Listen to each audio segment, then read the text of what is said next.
Hi everyone, welcome back to Sukanya the podcast. I'm your host Sukanya, and today we're walking around the stunning Tarn Hows in the Lake District with someone who's lived several lifetimes in one. Introducing Amal Loring, formerly Debbie. We walk and talk about names, so I won't say anything more about that and let you find out in the episode. Amal was the second most successful salesperson in the world for a major IT company in the 1990s. For a woman in the 90s, this was extraordinary. She had the money, she had the success, and she had all the material things you could dream of. Then fast forward a few years and countries, and to when someone offered Amal a gold Rolex watch with loose diamonds to seal a deal. Amal said no. That moment changed everything. Today, Amal is a counsellor, a spiritual coach, a business coach, and a psychic medium. We talk about why she left the successes of the corporate world, her move to Dubai in 1997 before it was trendy, and that tissue box moment which cemented her reality and changed the course of her life. How she strategically built financial independence through sponsoring companies, only to be thwarted by the pandemic, which delayed her plans by 9 months.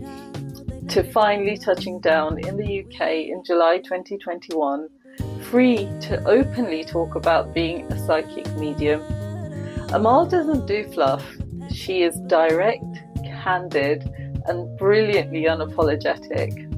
I absolutely love her boldness, honesty, and energy. This conversation will challenge how you think about success, happiness, spirituality, and questions whether our focus is aligned with who we are becoming. Okay, so let's get those boots on, or get those boring chores on the go, or grab a coffee and get comfy. Let's walk! Hi Amal, how are you? Oh, I'm very well, thank you. How are you? I'm good, thank you. So, Tarn Hows today. Yes, beautiful, as always, whatever the weather. Yeah, it is. It's really stunning. Just the beginning of this walk, when you can see all the whole Tarn, it's just stunning. Yes, it holds significance for me because during challenging times in my life, and I've been overseas, I've imagined myself back here. I used to live in the Middle East, where you'd get temperatures of 45, 50 degrees. Mm-hmm. And like on our skin now, it's probably about 17, 18 degrees. It feels lovely. And it feels lovely. And then you've got little birds that are in the ferns here. Yeah. And the little wrens. The wrens have got a mighty sound for a tiny bird. So yeah, it was significance to me. Yeah. Shall we take it back to your name, Amal? Yes. So Amal and Debbie. Yes. Yeah. So Debbie's my birth name. Uh-huh. And I think I was named after an actress called Debbie Reynolds that my mother particularly liked. Yeah. And then when I moved to the Middle East, to the United Arab Emirates, I felt I needed to reach out to the Arab population, whether it be the Gulf states, the Saudis, and Emiratis. So I felt inspired to either call myself Amal, which in English means hope, or Noor, which means light. Oh, okay. But Noor is harder to say than Amal. Right. So I thought, I'll go for Amal. And is that because of the rolling R's? I don't know. I haven't thought about it, actually. Yeah, right. I mean, it might be easier for German speakers and South African because they can roll their R's. But yes, I thought Amal. And it's kind of stuck. And it did the trick. Yeah. I had all the Arab clients who would come and see me for counselling and coaching and spiritual guidance. Mm-hmm. And then when they got there, thought, oh, she's white. But they kind of, well, she's there now. Yeah, they've arrived now. Just get through this gate. Oh, cheeky. After you. Yeah, after you.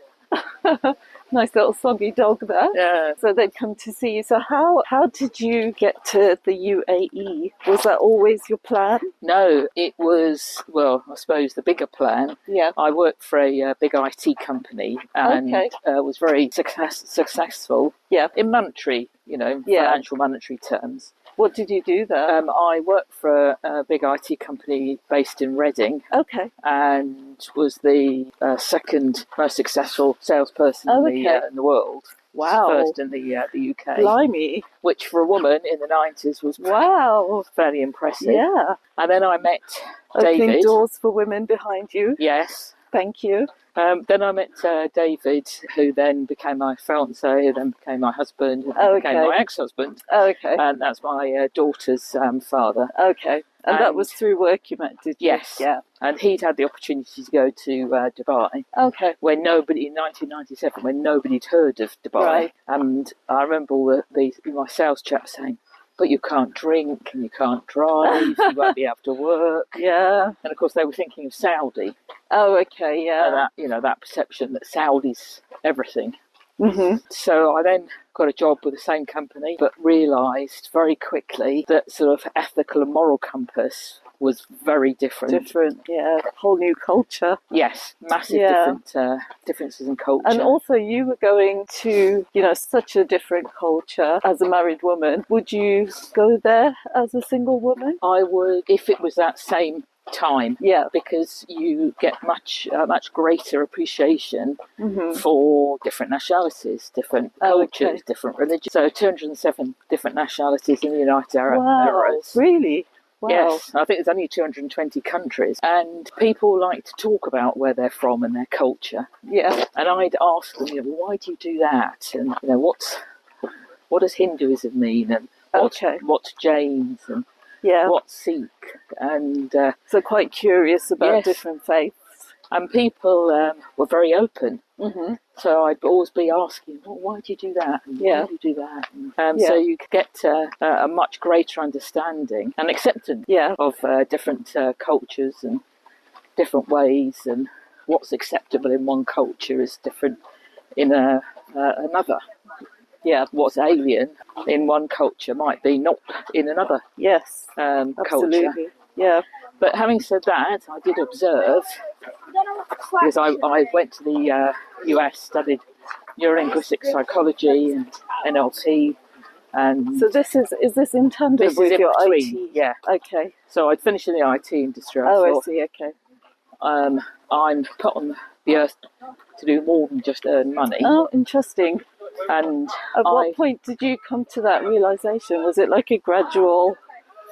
Yes, I'm just not happy anymore with material things. Yes, you earn all this money.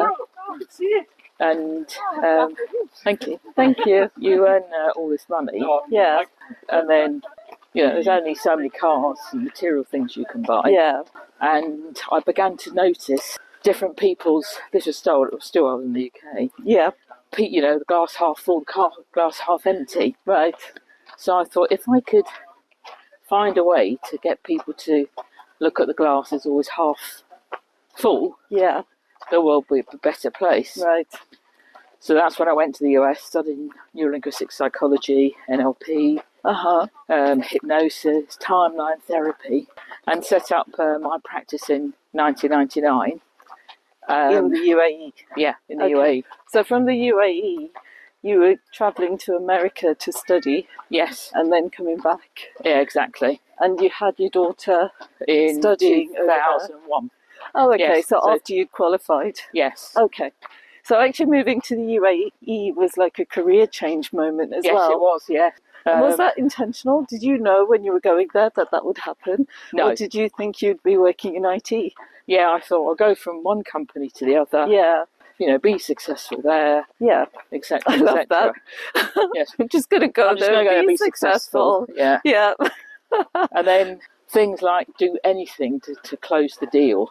Okay. And I thought, that doesn't sit comfortably. Oh, I see. Okay. And then I remember when I went to Kuwait, somebody offered me a gold Rolex watch. The one with sort of, the loose diamonds in the middle. Right. And I thought, no, I'm sorry. What, to seal a deal? Yeah. Oh, wow. Okay. I mean, And this is a whole world that I've never had any insight into. well, the challenge is if you do it once, your Well, reputation's that's the finished. thing. Yeah. And also it reflects back. So it's Yeah. like all the deals that person's done, or the contracts, or the promises that they've made. Well, it's an integrity question. It is, yeah. Yeah. So that's what really made me think, no, I can't operate like this in this environment. Yeah. So my intention was, after doing all my training, Mm-hmm. to then go and work with corporate Okay. organisations there. Ah, interesting. Yeah. To Bring show in your world. Yeah. Yeah. To show, this is how you can get teams to work better together. Mm. Emotions drive people, people drive performance. But I was way ahead of the curve. Okay. And so they weren't ready for no. it. Right. And then, this, we'll probably talk about this later in terms of my belief system about spiritualism and, everything's a lesson, you're in a school for learning. Yes. And just on that, just to pause you a sec, I just finished reading your book. Oh, right, okay. What did you think? Yeah. We'll come to that later. Yeah, so cliffhanger. Keep Cliffhanger, yes. Yes, is that a teaser? Yes, it was a teaser, yes. Yeah, so sorry, go on. So then the people found me in terms of, doing one-to-one counselling. Yeah. And I'd always had two fears. Mm-hmm. One was, somebody coming to me for counselling or healing with MS, because that's what my father contracted in his early 30s, and he spent 14 years in a home, and a home which is still referred to as this, but used to be home for the incurables in Streatham. I saw that in your book, and I just couldn't believe that. I know, that can was you imagine? used. Yeah. You're being, driven into a place which says you are incurable. Yeah. The psychology of that is shocking. Yes. Yeah. So I had of course, people don't die of MS. They die of, things that the affect. Yeah. And the other one was when I was very little. I remember watching film with a guy who'd had a very rudimentary tracheotomy. Yeah. And he'd had throat cancer. Okay. And it made the most awful noise. Mm. So guess what? First two clients, lady with MS, man who had Parkinson's and a tracheotomy. It's like the universe has face your fears. Yeah. Just brought that to you. I kind of, and I've said this before, I'm sure, that, and I've seen memes about it and read about it, that the universe will send you the same message until you actually listen and do something differently. Yeah. And the intensity of the pain and discomfort gets harder and harder until you eventually think, oh my gosh, I can't keep doing this. Do it. So it was, feel your fear and do it anyway, which is a good book by Susan Jeffers. Okay. And then after that, I call it the A to Z. So I saw everything from, people are overweight, depression, mental abuse, physical abuse, paedophiles, murder. Yeah. How did you get your clients? They found me. Okay. Yeah. They found me. Yeah. At that time in the country, there was only a couple of. There was a psychotherapist. Yeah. And a psychiatrist. Yeah. And his motto was medicate them first. Because then I know who I'm talking to. And I thought, what? Like a truth drug or something? Yes. Oh my goodness. That's outrageous. I know.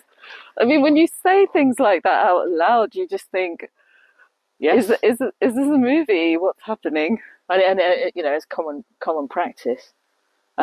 Whereas I've never been one to believe in antidepressants, or my belief system, my personal view of when people say, oh, you've got an imbalance in your, chemical imbalance in your brain.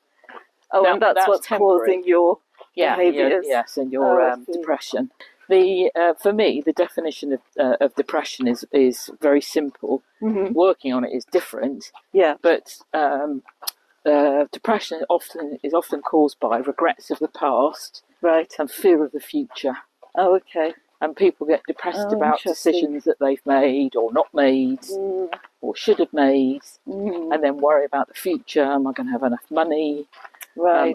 Am I going to be happy? Am I going to meet someone? Am I going to have baby children? Is that interesting? Because actually in doing all that, you're missing out on the present, aren't you? Yes, and that's the only thing we have. Yeah. Because the past is gone. Yeah. I mean, if I said to you, what time did you get up this morning? What would you say? I can't remember. It's been 7:30. 7:30. Yeah. And if I said to you, okay, go back and get up at 6:30, Yeah. you can't. Or stay in bed a bit longer. So get up at 8. Yeah. So you can't even do anything about today. Yeah. And the future is a concept. And that's already the past, isn't it? Yeah. Yeah, that's a really good way to put it in perspective. Yes.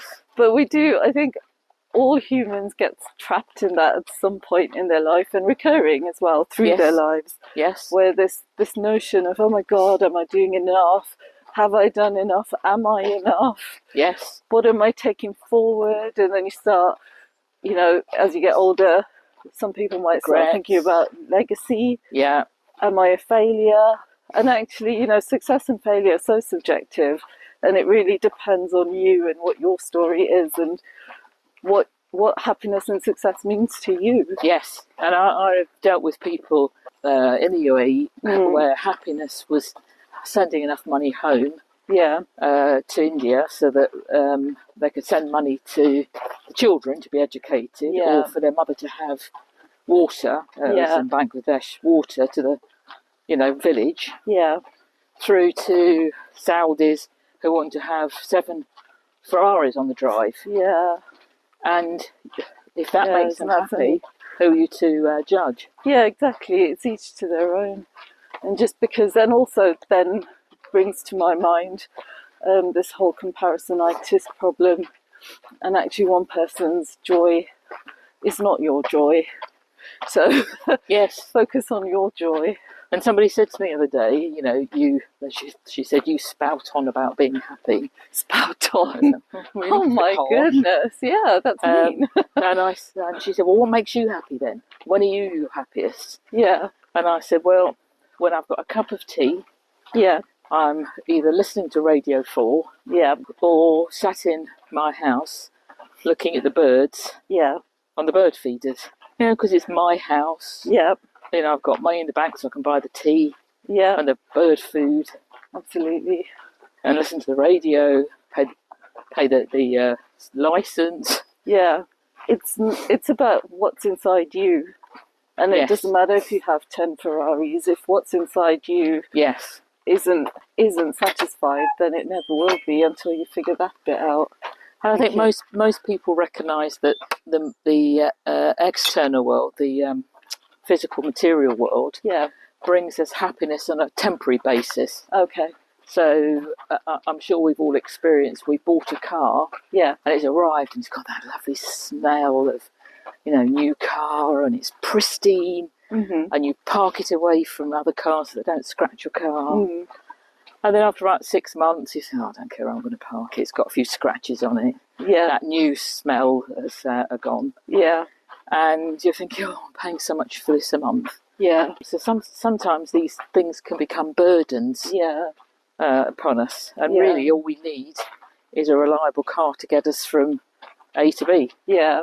Yeah, exactly. This is a good view. Isn't it stunning? Oh, I know, it's lovely, isn't it? I love that they put benches here as well. Yes, all new benches as well. Yeah, they do look new, actually. Yes. And they kind of, you can have your little romantic sit down or your little sandwich. Yes, and a cup of tea. And your cup of tea. Cup of tea and a copy of the Woman's Weekly. Yeah, do they still make that magazine? They do, actually. I don't know if it was Victoria Wood who had that classic... saying, which is, beat me on the bottom with a copy of Woman's Weekly. And that's always stuck in my mind. And actually just so perfectly lined up for putting our jackets on, because it's starting to rain. Yes. And get windy. And that's why the Lake District is the Lake District, because it rains a lot. Yeah, it's beautiful. But it's nice, actually, because being in the Middle East, I think one of the easiest jobs is a weather forecaster. Because it's like, what's the weather today? 55. 55 sun. Yeah. What's it tomorrow? 54, sun. Next week, sun. Yeah. Next month, sun. Yeah. Yeah. Or you can have all 4 seasons in one day here. And I can imagine actually getting off the plane from the Middle East and stepping out in England and just feeling the coolness of the temperature, even though we might moan about it, especially up here when it rains so much. Yes. But when it's hot all the time, I guess you don't really go out. No, when it gets to sort of May time, May right through to September, that's it. And some of the legacies you carry forward is whatever the weather's. I've always got a window open in the house. Whether it's snowing, I've got a window open. Yeah. And I remember oftentimes my daughter and I would come back. Everybody would leave in sort of June at the end of the school year. Yeah.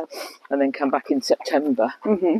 And so many times my daughter and I would land in Manchester or Heathrow or Gatwick and look up and say, oh, clouds. Yeah. All clouds. Because it didn't rain. It didn't rain there. It's funny. And clouds are beautiful. You want the opposite thing to what you have all the time. Yeah. Like if you've got curly hair, you want the straight hair. Yes. It's funny, isn't it? Yes. So we haven't really known each other that long, have we? No, not in this life. Probably not in this life, exactly.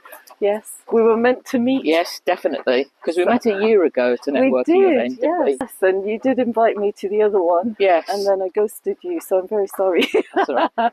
I've got a long memory. Buy your own hot chocolate. Yeah. But, things have to happen when they're meant to happen. Yes, and it's divine. Often I say to people, it's divine timing, not human timing. Yes, exactly. You mentioned your book at the networking event, and I raced off and bought it. Very kind of you. Thank you very much. Finished it about an hour ago. Oh, just in time for us to meet. Just in time for us to have a chat.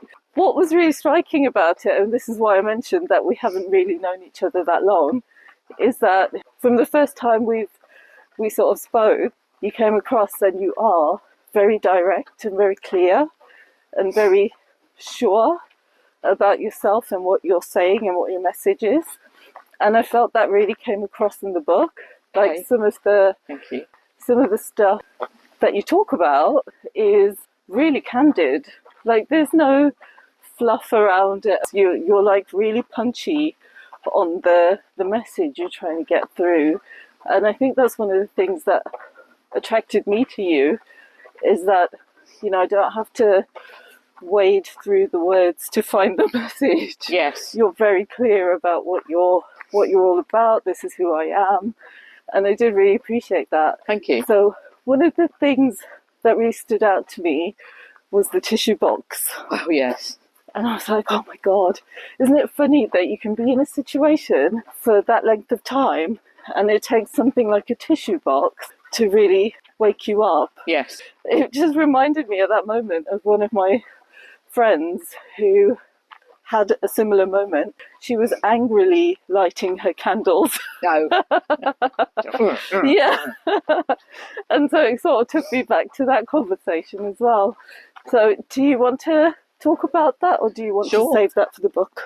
Yeah, so it was, if you can imagine relationships in the 1940s in the UK, possibly Europe, and certainly now in certain parts of the world, the man controls everything. To the way you think, where you go, what you should do with your life, what your purpose is in life. And I bought, in line with UE, I bought these real sort of bling tissue boxes, one for my side, one for my ex-husband's side. This is ex-husband 2. Yes, sounds a bit like Joan Collins then. Which husband are you referring to? And he questioned it. Mm-hmm. So, because I was first thinking, could you pass me a tissue, please? Could you pass me a tissue, please? Can you hear that raptor out there? Beautiful, somewhere under the clouds. Because, it's sort of dusty in the Middle East, the sand. You've got, air conditioning units. Yeah. So I said, I'll buy a matching box, tissue box. And so I said, he noticed straight away and said, why have you bought that tissue box? And I said, well, it saves me keep bothering you for things, and it gives a bit more of independence when I want a tissue. which I'd said in tongue-in-cheek. Yeah. And he said, you may think you've got more independence, but ultimately I'm in control. And I thought, okay, interesting. And at the time when you entered this relationship, were you aware of that? I got a big pair of spectacles on called rose-coloured spectacles, Yeah. which I've been petitioning ever since for a global ban. Yeah. But Here to that. It lodged away. Yeah. And the old me, the old Debbie as I was then, Yeah. would have bitten on it. Yes. But this, looking back, Yeah. was a big lesson in patience and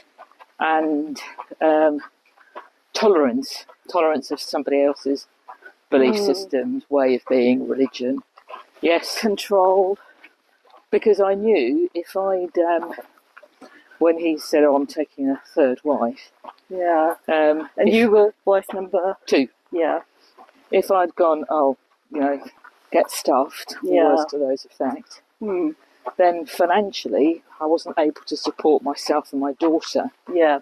So I thought, okay, I have to bide my time. Yeah. And at that time, I'd also got a passport, a local passport, which enabled me to then financially provide for myself. Yeah. So, say that again about the passport. So I had, when you marry Emirati, then it used to be not the case now. Okay. Then you could be granted a Emirati passport. Oh, okay. And then that enables you. This is in the 90s. This was 2000, yeah. Okay, 2000. 2013. Uh-huh. And from that, you can then sponsor companies. Okay. Where you charge them an annual fee. Yeah. For them to be able to operate in the country. Okay. Although that law changed in 2021. Yeah. So, I remember a funny time. I went to a particular government department because operating as a counsellor there, I need a certain licence. Yeah. And I'd known this chap for years. Yeah. And he said, "Oh, you don't look very happy." And I burst into tears. Oh no! And he looked really embarrassed. What can I do? What can I do? Well, it's good you let it out. And he said, "Oh, what happened? What happened?" Yeah. He said, I said, "Oh, my husband's taken another wife." Yeah. And he went, "Oh, okay," as if it was the norm. That's okay, yeah. And he was the one that said... Well, it was the norm, that's the thing. It is the norm. Yeah. And he was the one that said, "Do you have a passport?" And I said, "Yes." He said, "Why don't you sponsor companies?" I went, "What do you mean?" So I went, "What do you mean?" Yeah. So, from that... What does that mean, though, sponsor companies? It's effectively been like a non-executive director. Okay. So you support that company coming into the country. Okay. The bridge between them and the government. Oh, okay. And then all the legislation. You help introduce them to people who could potentially give them contracts. And then they pay you an annual fee. Yeah.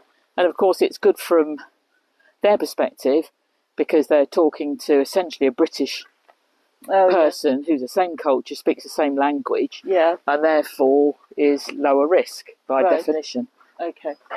Yes, so I did that. Was that done openly? Yes. Okay. Yeah. And that's not without challenges. Okay. Of perceptions of women being easily manipulated. Right. And, all the rest of it. They soon found out the truth. Yeah. And then when the law changed in 21, and my daughter had already gained her place in Cambridge, I was in Cambridge, I thought, there's no need for me to be here. Yeah. I originally planned to leave in 2019. Yeah. But of course, we all know what happened in 2020, so that that didn't work. Yes, when I read that part of the book, I gasped. Oh, which part? The bit where you said it was 2019. I was like, oh no. I know, and I thought, right, I'm ready to go, blah, blah, blah, blah. Just that sinking feeling. Oh, yes. Goodness me. Yeah. And there were times during the pandemic I wanted to go back to the UK. Yeah. But the country forbade any of its residents to leave the country. Right. So I was forced to stay. Yeah. in the country for another 9 months. Yeah. Whilst all the pandemic sorted itself out. And then when I finally touched down on Earth back in the UK in July 21, it was a massive relief. Yeah, because actually that whole touching down on Earth is really your escape, wasn't it? Yes. Yeah. And I could then openly talk about, yes, I'm a psychic medium. Yeah. I work with spirits, whereas before, this is, forbidden in Islamic countries. Right. So just nice little segue there, thanks Amal, into the spiritual world. So how did that come about? How did you grow your awareness to that? Well, I first saw what we would commonly call a ghost when I was 8. Okay. And regrettably, my mother poo-pooed it and said I was making it up. Oh, okay. Wanting attention. Right. And then fast forward a few years. You do strike me as someone who just needs to be in the middle of attention. I'm just kidding. Drama, yes, the drama. Yeah. Then fast forward, I was on a management growth scheme in a bank. Yeah. And I was having a conversation with somebody. And then a lady next to me said, "Who are you talking to?" Oh, crikey. And I said, "Him." And there was nobody there. Oh, God. And I thought, oh, my gosh, I must be scared. There's something wrong with me. I might be suffering from delusions or schizophrenia or something. Yeah. And then fast forward a few years again, and a friend of a friend knew John and Jeanette, who are featured a lot in the book, who are very famous platform mediums, i.e. people who go out and give demonstrations of spirit. And we became lifelong friends. Yeah.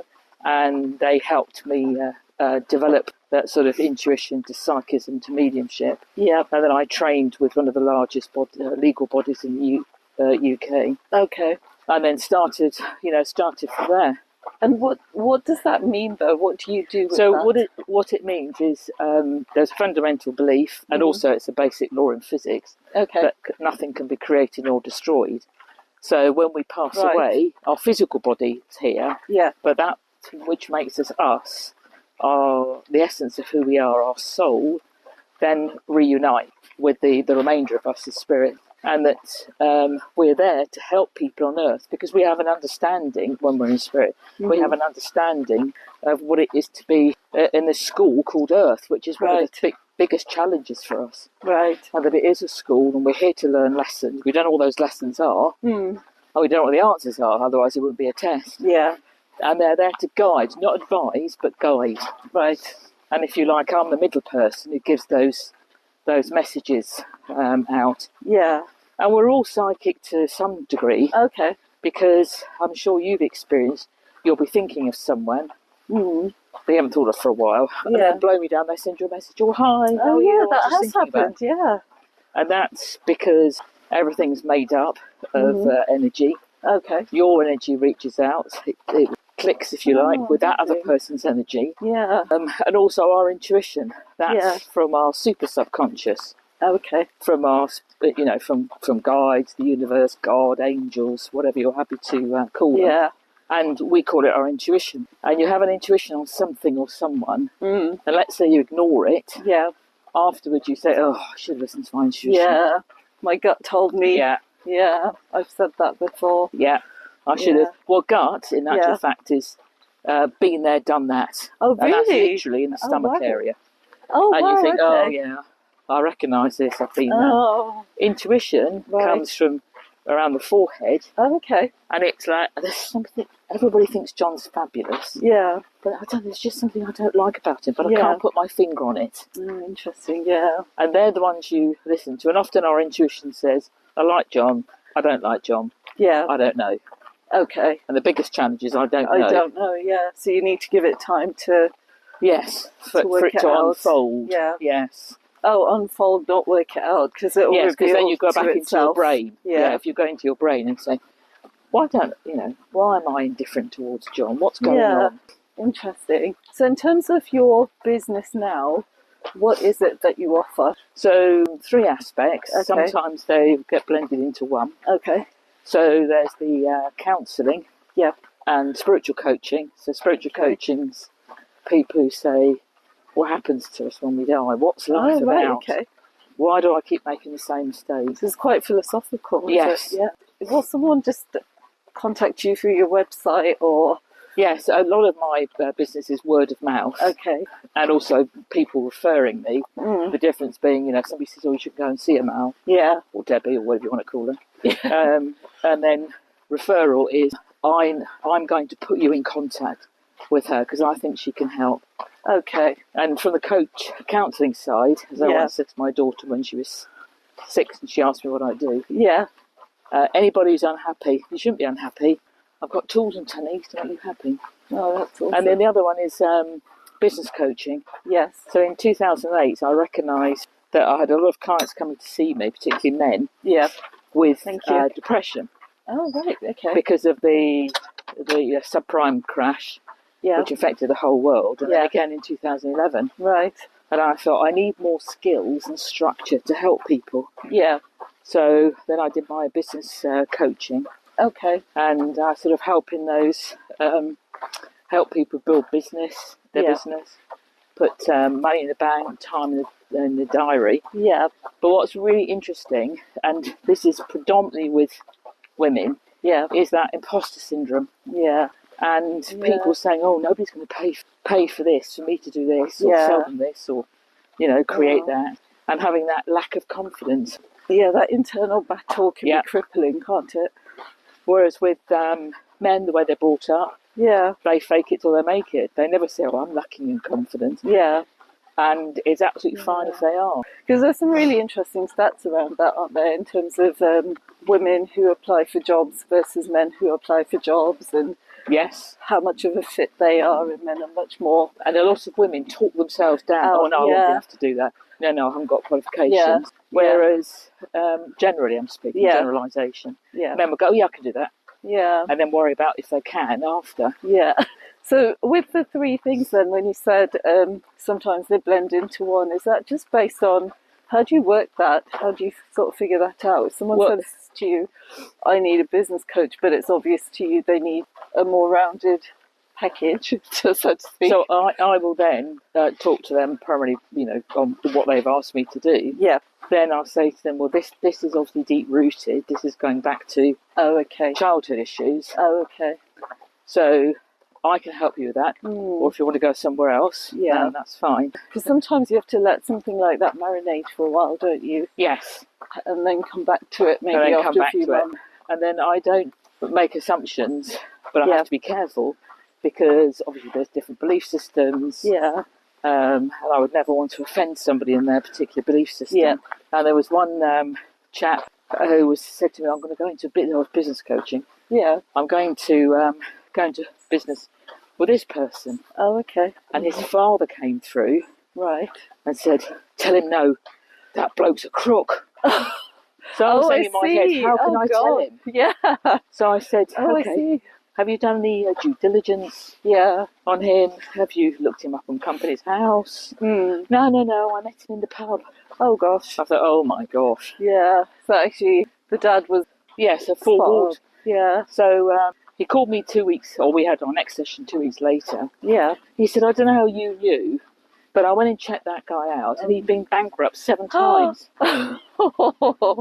Just experience and, you know, intuitive feeling I get. Yeah, because you can't... No, I can't say. No, and then when we spoke again a couple of weeks later, I said, oh, did you have a nice weekend? And he said, we did this. And he said, oh, we went to a spiritualist church. Yeah. I said, really? He said, oh, yeah, I go, you know, quite often we go down to Manchester to see my family, and then I go to a spiritualist church. Wow. So I said, well, your father's in spirit. He went, yes, he is actually. And I said, what's called proof of survival. So I said, this is what he looks like. His characteristics. He's the one who told me to tell you not to go into business. Oh, you did tell him? Yeah. And he was like, oh. He said, I speak to my dad, he doesn't reply. And I said, he does. He replies to you in dream state, but you ignore your dreams. He went, yes, I do. Oh, how funny. Is that interesting? Yes. So I don't never push it on people. Yeah. But I'm surprised, or pleasantly surprised, so many people now are more open to something and that's out there. Should we just drop down a bit? Because I don't feel like we're done. Right, okay. Yeah, that's really interesting. So So I've just kind of started exploring the spiritual world a bit wonderful. more, and booked in for a past life reading. Oh, yeah. And this is really funny. So I've been a lifelong, like, as an adult, I've just been like, oh my goodness, I hate cleaning. I just hate it. I have this aversion to sorting out laundry. My house isn't that big, and I got a cleaner to help me, who was fabulous. And everyone was like, but your house is so small. Why do you need a cleaning lady? And were you a cleaner in a previous life? Yes. Yeah. So I turned up to the reading and I was like, oh, effing hate cleaning and laundry. And I dreamt about it and I'm so annoyed. And so Amanda Green, who was doing the reading, she just burst out laughing and she said, we'll get to that. Yes, we'll get to that, yeah. It was so funny. It was just bizarre. But it's all connected. It is, yeah. Everything's always connected. So people are connected at one level or another as well. Yeah, and this whole concept of we were meant to meet and our paths were meant to cross. I just love that. Yes, exactly. And that actually everyone in your family you've met before. Yes, and there's often a you've got reason. agreements with them, from a previous life. So, well, we didn't resolve that issue. We didn't. Yeah. So let's do it all again and just change roles. Yeah, I just find that really fascinating. I love that this walk is accessible. I love that the path is wide. Yeah. Wheelchairs can access it. Yes. And this, as you can see, there's loads of people here today. Yes, and they've like got the end got of the buggies day. that you can get on and that takes you around, motorised buggies. Yeah. And it's somewhere you can come all year round. Right. Yeah, and National Trust membership parking. Yes. So that's perfect. It is perfect, yes. Yeah. And I remember one, I think it was 2022. Yeah. It was freezing. Yeah. And the Tarn was frozen across completely. Yeah. I came, it's stunning. Yeah. And we were throwing stones only to create an echo. Oh, yeah. And then the next day it snowed. And it just looked like a sort of Christmas cake. Oh. And it was just stunning. You can just imagine It it. suffered a lot, though, from the storms. Yeah. Yeah, lots of trees have come down. Yes, and they've had larch disease here as have well. they? But you see, trees that have a lot of intelligence, they talk to each other through roots, and they support each other as well. I love that. We can learn a lot from that. Yes, we can learn a lot from nature. Yeah, yeah. I just find it so fulfilling, I guess.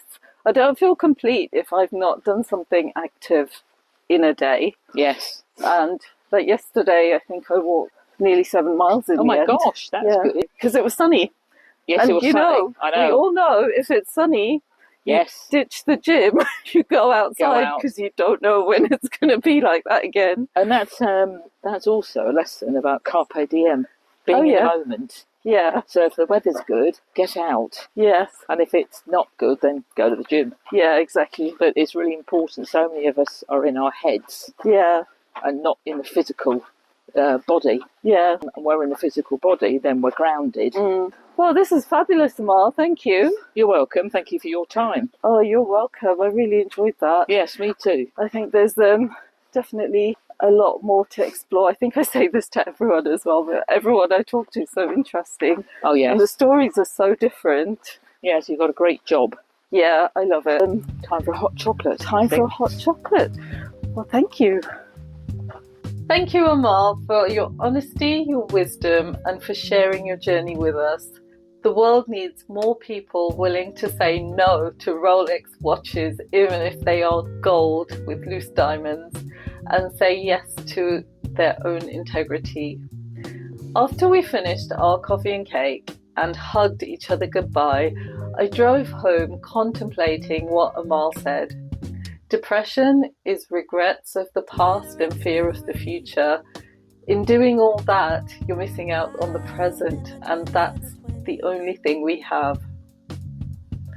I don't know about you, but I definitely spend a lot of time either replaying what we should have done differently or worrying about what might happen.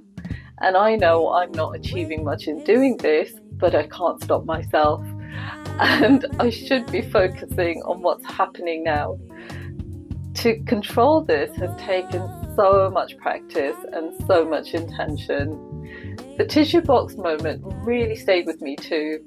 How something so small, like buying matching tissue boxes for either side of the bed, can reveal something so profoundly true about power and control in a relationship.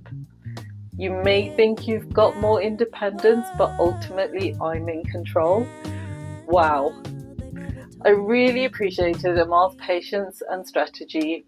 She didn't react, she planned, she built financial independence, she waited for the right moment.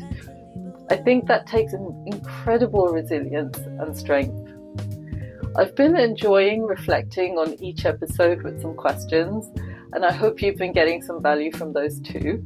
So here are some questions to sit with as you reflect on this walk and talk. Question 1. Where are you living right now, in the past, in the future, or in the present?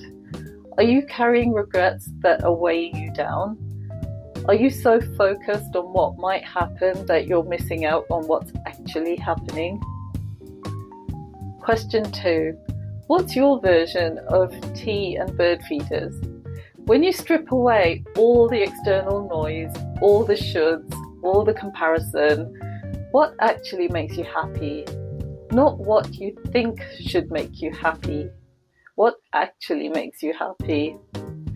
And finally, what would you do differently if you knew that nothing can be created or destroyed?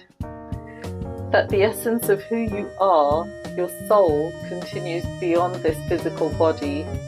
Does that change how you approach relationships, how you make decisions, and how you live today? As this podcast matures, I'm starting to see the beauty of these conversations is that they don't give us all the answers. They invite us to explore our own. If this episode resonated with you, I'd love to hear about it. Which moment stood out? Was it the gold Rolex? Was it the tissue box? Drop me a comment and let me know. And if you know someone who needs to hear this, maybe someone stuck in past regrets or future anxiety, or someone questioning what success really means, please share this episode with them. If you haven't already, please subscribe so you don't miss future episodes. We're having more conversations like this, raw and thought-provoking. Hit that subscribe button wherever you're listening. Also, if you have a moment, leaving a review really helps other people discover the podcast. Just a few words about what resonated with you or what challenged your thinking. It really makes a difference. You can find out more about Amal and her work in the show notes. She offers counselling, spiritual coaching, business coaching, and mediumship readings. And yes, you can find her book, Lifting the Veil, in there too. It's a candid account of her journey that's absolutely worth reading. Before we go, I want to give a huge thanks to a band called Persimmon for being our music partner.